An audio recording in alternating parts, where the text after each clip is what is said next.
భారతదేశం యొక్క ఆధునిక యుగంలో మొదటి మహిళా టీచరు మనకు సావిత్రిబాయి పూలే గారు. చాలా మంచి విషయం ఇది. ఎందుకంటే ఒక పురుషుడు చదువుకుంటే విద్యావంతులు అయితే ఒక వ్యక్తి మాత్రమే విద్యావంతులు అవుతాడు, ఒక స్త్రీ విద్యావంతురాలు అయితే కుటుంబం మొత్తం విద్యావంతులు అవుతారని చెప్తారు. సో ఆ విధంగా వెలుగుతున్న దీపమే ఇంకో దీపాన్ని వెలిగిస్తుంది అన్నట్టుగా తను భర్త ద్వారా చదువుకోవడము సావిత్రిబాయి గారు, అలాగే తనకు తెలిసినటువంటి చదువుని అందరికీ అందించడం అనేటువంటి జరిగింది.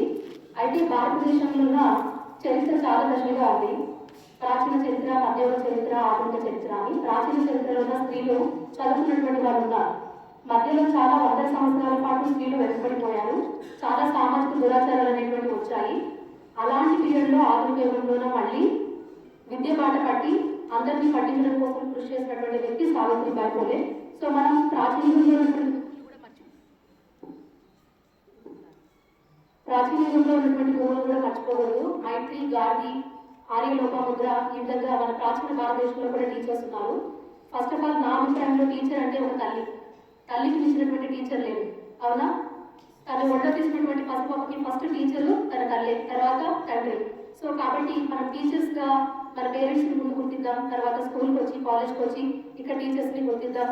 ఇలా మంచి రోజు మనం ఈ యొక్క మంచి విషయాలు మాట్లాడుకోవడం అనేటువంటిది ఉదాహరణ. Thank you for the opportunity.